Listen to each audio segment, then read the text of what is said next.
আমি আবির, আর অপর পাশে সে হলো তুবা। আমাদের সম্পর্কটা 4 বছরের। একদিন তুবা 10 ঘন্টার মতো অফলাইনে ছিল, যার জন্য তুবার ফোনে ফোন দেই, কিন্তু ফোনটা তুবার বাবা রিসিভ করে। তুবার বাবার কথা শুনে কোনো কিছু না বলেই ফোনটা কেটে দেই আমি, কারণ তুবার বাবা অনেক রাগী মানুষ। সে আমার কথা শুনে কি না কি বলে, আর আমার দরকার তো তুবাকে, তাই কোনো কথা না বলেই ফোনটা কেটে দিচ্ছি।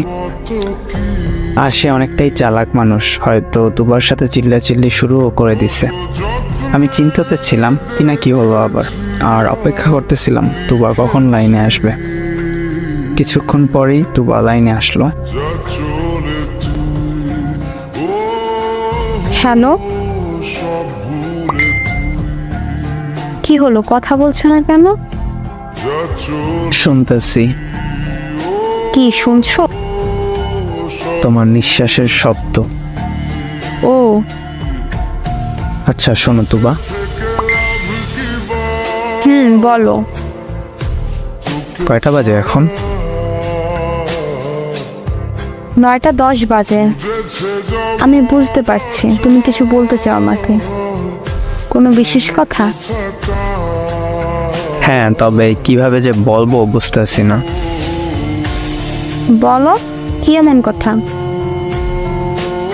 আমায় ভালোবাসো তুমি? অনেক ভালোবাসি। আমি হারিয়ে গেলে আমায় মিস করবে তুমি? হারিয়ে যাবো মানে? কি হলো বড়, এইসব কি হয়েছে তোমার? বলো না, মিস করবা আমায়? অনেক মিস করব। কি হয়েছে তোমার, কেন হঠাৎ এইসব বললো? তোমাকে একটা কথা বলবো। বলো, আমি শুনবো।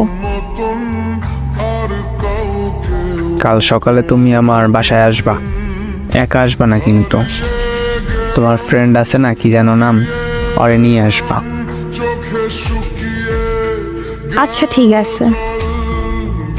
এসে দেখবা বাহিরে একটা চৌকিতে আমি চাদর গায়ে দিয়ে আমি ঘুমিয়ে থাকবো।